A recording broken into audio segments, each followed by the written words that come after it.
A little while ago, we made a video talking about ways that AEW can improve their women's division. Now, we're several months later, and a lot has changed in the women's division, including like the global situation. We haven't had certain talent, but we've also seen new talent appearing on Dark basically every week now. So today, I want to take this opportunity to revisit some of the ideas that we had from that video and talk about which changes have been made and what we'd like to see in the future. I'm Jay from Midcard Maniacs, and today we're talking about ways AEW have improved the women's division.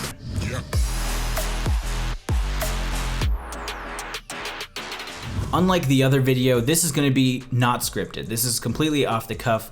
I do have a couple notes that I can reference just based on my last video, and we'll just talk it out. So first up is adding wrestling veterans with solid in-ring style and execution. This is something AEW is doing really well right now, especially with the introduction of Thunder Rosa, Serena Deeb, bringing in Diamante with Ivelisse, as well as Ty Conti. Ty Conti isn't necessarily like a veteran per se, because she's only been wrestling for like 5 years, but her skills greatly outweigh most other wrestlers that have been wrestling for the same amount of time. However, Thunder Rosa and Serena Deeb, especially Serena Deeb, she was helping with the women's division over in the Performance Center for WWE, and since she's come to AEW, we've seen actual quality matches between her and Thunder Rosa going for like the NWA title. Their feud alone has definitely brought a lot more eyes to AEW's women's division, and if you look at the articles and you see the reception on Twitter,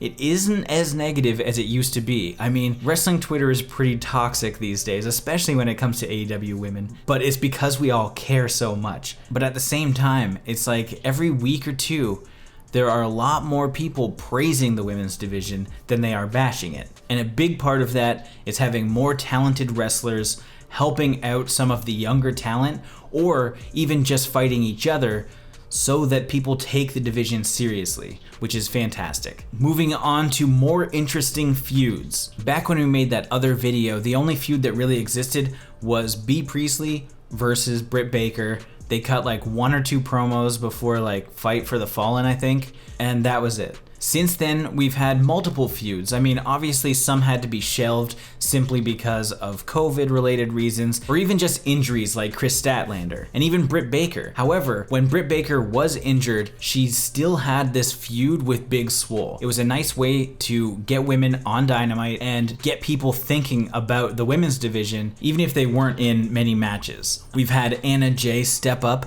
as now 99 the Queen Slayer, and she went for Brandy. So we had a nice little feud there. Currently, we're building towards Brandy and Jade, a newcomer to AEW, which kicked off extremely strong because this was the first time that we were really introduced to Jade. Of course, she's been in like the sidelines for months, but to hear her talk, she immediately has that star power. So Jade is going to be a force to be reckoned with, much like Anna Jay has kind of grown into her own. Jade is going to do the same thing, and starting off with a feud with Brandy is fantastic. We also have a new feud brewing with Britt Baker and Thunder Rosa, which is going to be insane.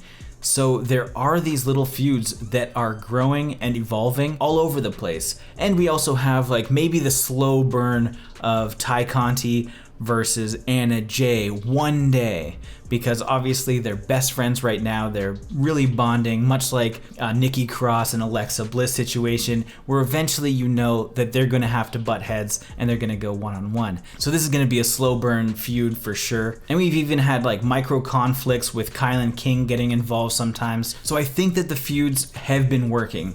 Even like the build up for Shida versus Thunder Rosa was great. Those promos were awesome, and they really helped people get excited for Thunder Rosa to appear in AEW. This next point I don't think AEW has really improved, which is give the Women's World Championship some clout. I don't think that that's necessarily happened, but it's not necessarily AEW's fault either. So we had Riho. She ended up dropping it to Nyla. Nyla didn't have the greatest run with it just because of the situation, and then Shida became our champion.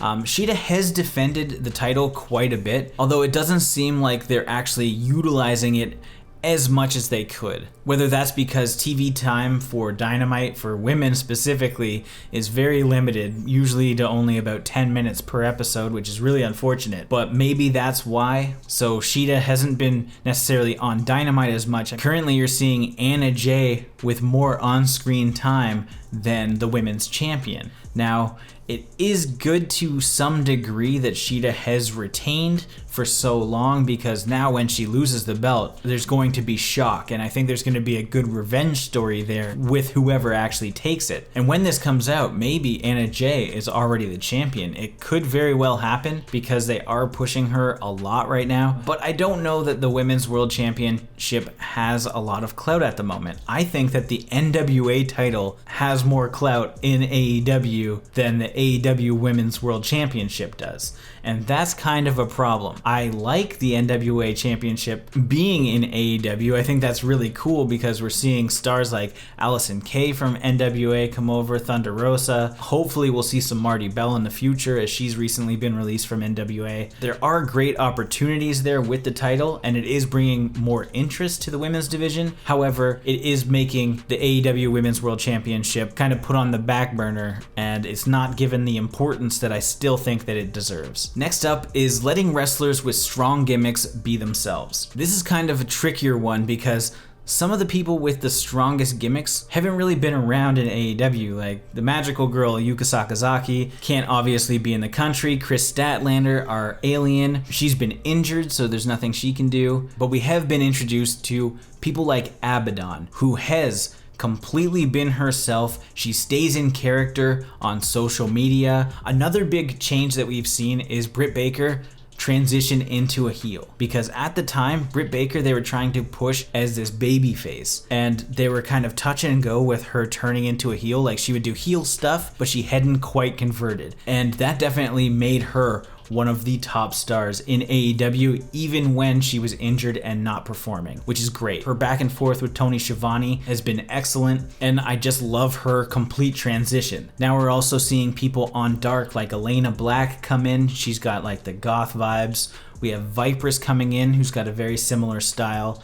Genocide, formerly Jenna Van Muscles, if you know her from like her older work, who are all very much staying in character and being themselves, being the characters that they were prior to coming to AEW, which is fantastic. And we've also seen Bunny go from like her QT Marshall situation back to her stable with the Butcher and the Blade, which is great to see. This next one is really hit or miss, but it's use the roster to its full potential, including giving them the proper time. Now, obviously, women are still not getting the proper time on AEW Dynamite. The televised show has definitely been suffering with the women's division. Although in the past month or two, it has been improving.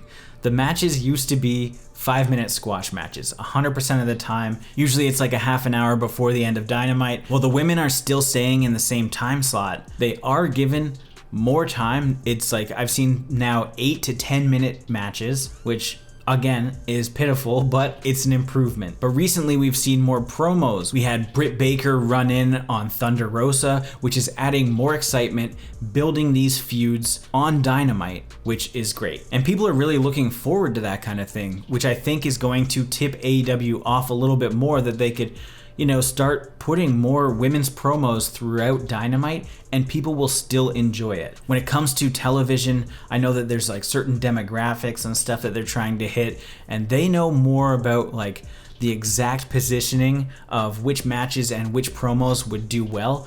But now that they are putting women's promos throughout the episode, they're testing the waters. And I think that the engagement has been pretty good, so I expect to see some more going down this path. It helps on all fronts because it gets more talent in front of the viewers, it builds up feuds, and just provides a more balanced show to some degree. The next point was continue on the path of diversity by using talent share to their advantage. Now, obviously, with the global situation, this has been kind of problematic. I mean, obviously we have the Joshi wrestlers that we wish could be on AEW. They can't get here, and that's no fault to AEW. This is almost a moot point because nothing can really happen on this front. We have seen Thunder Rosa come in, and NWA has been mentioned countless times in AEW. Serena Deeb has the NWA title, so there is some cross promotion going on there. It's just a matter of time before the world opens up and we can get more people back from overseas. I think it'll really help, but this is kind of like a weird one to talk about too much right now. So moving on to the final point that we had, which was get the good matches on television and use Dark as a developmental territory. This is something that's been happening for probably like 5 months now. We've gotten rid of the squash matches on Dynamite, so now we have like actual proper solid matches being showcased for that one women's match we get on Dynamite. They want to make sure that it's a banger, so it's no longer a squash match, which is fantastic. Dark is currently a developmental territory. Most of the time that's where you're going to find your squash matches, but it's also where they've been introducing new wrestlers from the indie scene. We've seen people like Lady Frost, Viperous, Layla Hirsch, Elena Black, Heather Monroe, Alex Gracia, Dream Girl Ellie. Red Velvet has had a lot of matches on Dark, as well as Kylan King. And most of the time, all of these women that I've mentioned are on the losing end because they're trying to like elevate some of the other wrestlers. However, it is introducing a lot of people to women they're probably not familiar with unless they pay attention to the indie scene. For me, I'm absolutely loving it because I follow these women anyway. So when I see them like in AEW on Dark, I'm like, please tell me that this is going to lead to them eventually signing. But they've definitely been utilizing Dark much better than they were before. I would still argue that it is way too long. However, like the last Dark had 5 women's matches on it, which is absolutely insane. So it shows that they're taking initiative and they're trying to get more women more ring time. I did like when Veda Scott was on commentary, and I hope that she comes back to do more of that because that was exciting. Veda Scott is a great wrestler, so she has some great insight on the women's matches, and I really hope that they bring her back. Something I forgot to mention as well is not only Dark and Dynamite, we also had the women's tag team tournament, which was another great way to showcase some of AEW's talent and basically a good way to usher in Ty Conti and cement Diamante and Ivelisse as a tag team to be taken seriously. All in all, I think that AEW has made some great strides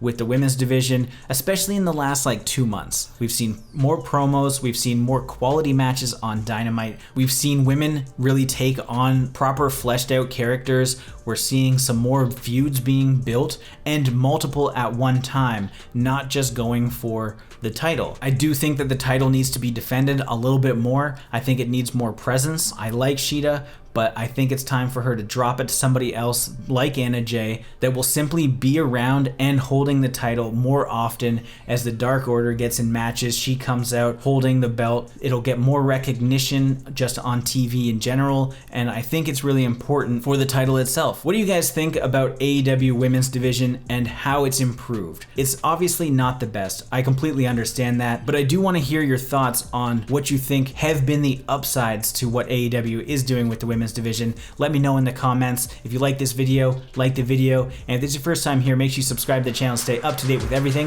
Midcard Maniacs.